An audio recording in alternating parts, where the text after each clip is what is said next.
바울은 4장 1절부터 우리 그리스도인들의 부르심을 받은 그 부름에 합당하게 살아가야 되는데 어떻게 살아가는 것이 부르심에 합당한 삶인가라고 하는 것을 권면하는데 제일 먼저 교회 공동체, 교회 안에서 우리가 어떻게 해야 되느냐, 어떻게 교회를 세워가야 되느냐, 그 다음에 세상 속에서 어떻게 우리가 구별된 윤리를 가지고 살아가느냐라고 하는 것을 가르쳤습니다. 그리고 이제 가정에 대한 권면을 시작합니다. 제일 먼저는 부부간입니다. 여러분, 가정의 시작은 부모나 형제가 아니죠. 가정은 남편과 아내로부터 시작되었고 그 근원은 하나님이십니다.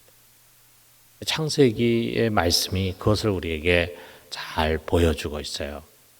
하나님이 남자와 여자를 만드셨어요. 그리고 그 둘이 연합하여 한 몸이 되게 하심으로 가정이 시작되게 했습니다.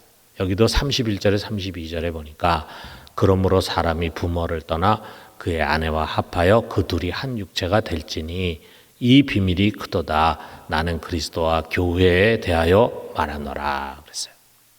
자, 우리가 지금 갖고 있는 공동체가 여러 공동체가 있죠.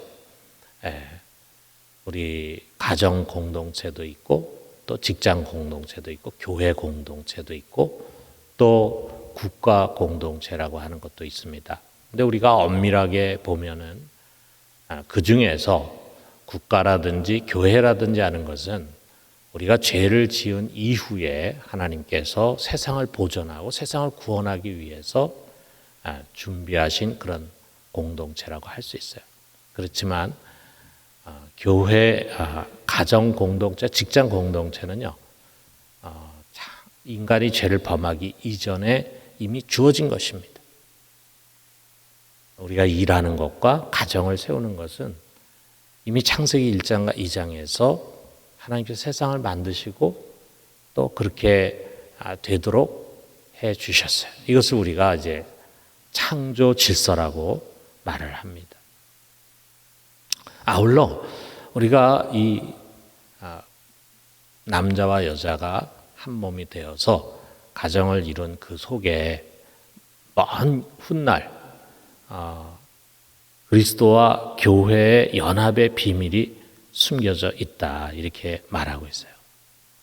그러니까 남자와 여자를 만드시고 그것을 하나로 합치신 한 몸을 만들어서 가정이 되게 하신 그 속에는 먼 훗날에 일어날 그리스도와 교회의 연합의 비밀이 숨겨져 있는 것입니다. 그러므로 이 부부의 관계는 굉장히 신비로운 것이다 라는 말씀을 주십니다. 이처럼 가정의 중심축은 남편과 아내입니다. 그렇기 때문에 가정의 모든 것은 결국 부부에게 달려 있어요. 아무리 부모와 자녀 또 형제로 인해서 문제가 일어난다 할지라도 부부가 올바른 관계 가운데 있으면 그런 문제를 잘 극복하고 가정을 잘 지켜갈 수 있습니다. 그러므로 오늘 우리가 이 말씀을 들으면서 남편으로 또 아내로 나는 지금 과연 부르심에 합당한 그런 삶을 살아가고 있는가라고 하는 것을 한번 돌아보도록 합시다. 먼저 첫 구절은요, 아내에게 주고 있습니다. 22절에 보니까 아내들이여 자기 남편에게 복종하기를 주께 하듯 하라 그랬어요. 남편에게 복종하기를 주께 하듯 하라 라고 명하면서 그 복종의 근거를 그 다음에 설명하는데 23절에서 24절 보니까 이는 남편이 아내 머리됨이 그리스도께서 교회의 머리됨과 같음이니 그가 바로 몸의 구주시니라. 그러므로 교회가 그리스도에게 하듯 아내들도 범사에 자기 남편에게 복종할지라 그랬어요. 남편은 아내의 머리가 된다. 이것은 마치 그리스도가 그의 몸인 교회의 머리심과 같다라고 하는 말씀이에요. 그래서 아내는 남편에게 복종해야 된다라고 가르칩니다. 자, 그런데 이 말씀은 오늘날 이 현대 사회 속에서 여성들에게는 참 많은 걸림돌이 되고 있는 말씀입니다. 교회 밖에서뿐만 아니라 교회 안에서도 역시 마찬가지죠. 자, 교회 밖에서는 이것을 가부장적인 사회 유물이라고 취급하면서 남녀 평등을 지향하는 이 시대에 전혀 맞지 않다고 말합니다. 가정이나 또는 사회에서 남자와 여자가 동등한데 아내의 복종을 강요하는 가르침은 자칫 남자들에게 권위의식을 정당하게 해주고 여자들로 하여금 노예 근성을 갖게 할 수 있다. 이렇게 이제 주장을 합니다. 이 말이 다 틀린 것은 아니겠죠. 우리가 실제로 보면은 정말 권위주의적인 남편으로 인해서 고통받는 여자들이 가정에 참 많습니다. 그러나 우리는 이 세상의 가르침이 아닌 하나님의 말씀에 귀를 기울이도록 해요. 먼저 이 말씀 뒤에 숨겨진 두 가지 전제를 우리가 돌아봐야 합니다. 하나는 고린도전서 11장의 말씀이에요. 여기서도 바울은 남자가 여자의 머리라고 하는 것을 가르치면서 마지막 결론을 이렇게 주고 있어요. 고린도전서 11장 11절에서 12절에 보면은 그러나 주 안에는 남자 없이 여자만 있지 않고 여자 없이 남자만 있지 아니하니라. 이는 여자가 남자에게서 난 것 같이 남자도 여자에게서 났음이라. 그리고 모든 것은 하나님에게서 났느니라. 무엇을 말하려고 합니까? 남자나 여자나 모두 하나님에게서 난 동등한 인격체라고 하는 사실이죠. 여러분 지금이야 이것이 당연한 이야기죠. 그런데 이것이 우리 시대 21세기에 주어진 말씀이 아니고 2000년 전에 주어진 말씀이라는 사실을 우리가 잊어서는 안 됩니다. 셀트만이라고 하는 사람이요, 그 당시에 로마 제국에서 여자의 지위에 대해서 이렇게 연구하고 설명합니다. 딸과 아내는 아버지와 남편의 손아귀에 완전히 쥐어져 있었다. 여자는 남자의 가제도구로 여자의 삶이란 법적으로 아무 힘이 없는 노예 생활에 버금가는 것이었다. 우리가 생각하고 상상하는 것보다 훨씬 더 여자에게는, 특별히 가정에서 아내에게는 아무 힘이 없었습니다. 여자가 이런 취급을 받던 사회에서 바울은 남자와 여자는 하나님 앞에 동등한 인격체다. 이건 굉장히 아주 진보적인 그런 이야기죠. 그 근거를 우리 모두는 다 하나님에게서 났다라고 하는 사실에 두고 있어요. 이 에베소서의 말씀은 이것이 근거가 되는 말씀입니다. 두 번째는 뭐냐면요. 여기 지금 아내는 남편에게 복종하라 라고 번역된 22절의 말씀에 보면은 헬라어에서 실제로 동사가 없습니다. 그렇다면 동사가 없는데 복종하라고 하는 동사는 어디에 있는가? 바로 그 앞에 21절에 있습니다. 21절에 보면은 그리스도를 경외함으로 피차 복종하라. 자, 분사 형태로 된 이 복종하라는 명령 뒤에 22절이 동사 없이 계속이 돼요. 그렇기 때문에 앞에 있는 동사를 받아서 뒤에 해석을 한 것입니다. 무슨 말인가? 아내에게 준 남편에게 복종하라고 하는 명령의 전제는 먼저 그리스도 안에 있는 자들이 주님을 경외함으로 피차에 복종하라라고 하는 그 말씀 속에 있다 이거죠. 아내만 남편에게 복종하는 것이 아니라 남편도 아내에게 복종하는 것이다. 성령의 사람들은 모두가 서로에게 복종하는 겸손과 온유함을 갖고 있어야 된다라고 하는 것입니다. 여러분 뒤에 남자에게는 남편에게 뭘 명합니까? 아내를 사랑하라 그러잖아요. 그런데 그 사랑도 일방적인 것이 아니에요. 너희가 서로 사랑하라 라고 하는 주님의 계명이 이 모든 것의 전제가 됩니다. 남편과 아내는 서로가 복종하고 서로를 공경하고 서로를 사랑하는 것입니다. 자, 우리는 이 두 가지의 전제 하에서 이 계명을 이해합니다. 아내는 남편에게 복종해야 된다. 남편을 공경해야 된다. 왜 그런가? 유교의 가르침이나 또는 가부장적인 고대 사회의 가르침이 아닙니다. 율법의 가르침도 아닙니다. 이것은 창조의 원리에 근거하는 것입니다. 여러분, 우리가 창세기서를 보면은요, 그것이 과학적인 책은 아니지만 그 창조의 이야기 속에는 질서가 있는 것을 우리가 보게 됩니다. 질서. 하나님은 질서를 가지고 세상을 만드셨어요. 이 우주는 코스모스, 다시 말해서 질서의 세계입니다. 그 안에 과학이 찾을 수 없는 질서가 있어요. 그것이 바로 영적인 질서입니다. 그 영적인 질서에서는요, 가장 최고의 권위자는 당연히 하나님이십니다. 그리고 그 아래 그 하나님의 형상을 따라 특별하게 지으심 받은 우리 인간이 있어요.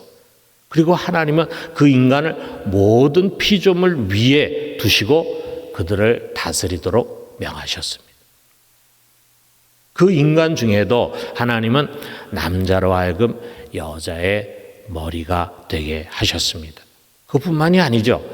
자녀 역시 부모의 권세 아래 있게 하셨고 종도 주인의 권세 아래 있게 하셨잖아요. 그리고 나라를 다스리는 통치자 역시 그에게 권세를 허락하셔서 백성들을 다스리면서 동시에 백성들로 하여금 통치자에게 복종하기를 명하고 있습니다. 우리 사회 전체를 보면은 지금도 그 질서가 여전히 있는 것을 보게 되잖아요. 어디서나 기본적으로 질서라고 하는 것이 가정과 직장과 사회를 보존해 가고 있습니다. 그러므로 아내된 자는 이 모든 하나님의 질서를 존중하면서 남편에게 복종해야 합니다. 그것도 그냥 사람에게 하듯한 복종이 아니라 주께 하듯이 복종해라 그랬어요. 마치 교회가 머리 대신 주 예수 그리스도께 복종하듯이 말입니다. 피차간에 서로 복종하는 것이 성령의 사람의 자세일진데 우리가 남편에게 복종하지 못할 이유가 무엇이 있겠습니까? 착하고 젠틀한 남편에게 뿐만이 아니라 까다롭고 성깔 있는 남편에게도 순복하는 것입니다. 자매된 우리 여러분, 바울을 통해 주시는 하나님의 이 명령에 귀를 기울이고 순종합시다. 남편을 나의 머리로 여기고 공경하고 그의 뜻을 존중하며 순복의 자세를 가집시다. 이것이 남편 이전에 주님을 기쁘시게 하는 일이고 주님께 순종하는 일입니다. 그런 믿음의 아내들이 되기를 주님의 이름으로 축원합니다.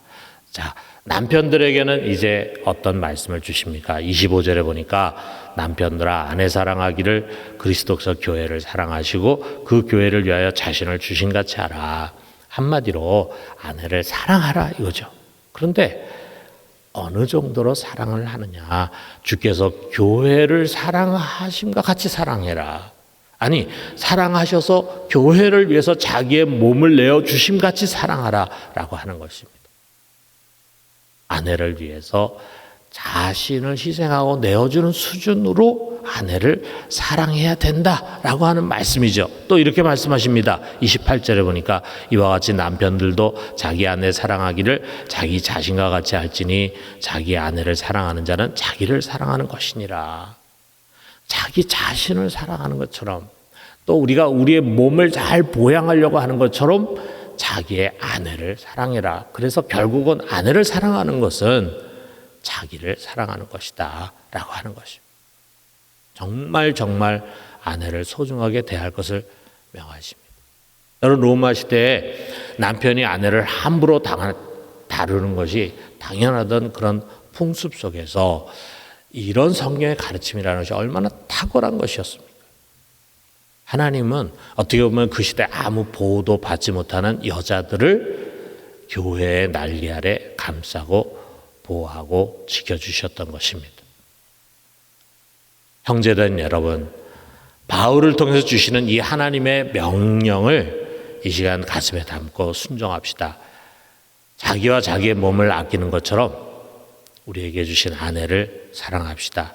주께서 교회를 대하신 것 같이 귀중히 여기고 또 주께서 보이신 것처럼 우리 아내를 위해서 자신을 내어줄 수 있는 최고의 사랑을 하도록 합시다. 그런 믿음의 남편이 되기를 주님의 이름으로 축원합니다. 여러분, 바울은요 여기 남편과 아내의 관계를 그리스도와 교회의 관계로 연결을 시킵니다. 이것을 통해서 그리스도인 남편과 아내의 윤리의 근거가 다른 무엇이 아니라 주님과 교회의 관계에 있음을 말해주는 거예요. 이것은 그리스도 안에서 부부의 관계가 얼마나 중요한 것인가를 우리에게 가르쳐 주려고 하는 것입니다. 우리가 믿음이 있다고 하면서 부부간에 서로 함부로 대하고 무시하고 말로 상처를 주는 것이 얼마나 큰 잘못인가 하는 것을 일깨워 주는 것입니다. 그것은 다른 누구가 아닌 주님을 함부로 대하고 무시하고 상처를 주는 일입니다. 사랑하는 성도 여러분, 오늘 다시 우리 부부관계를 돌아보면서 남편과 아내로 우리 주님께서 주신 이 귀한 명령을 실천할 수 있게 되기를 주님의 이름으로 축원합니다.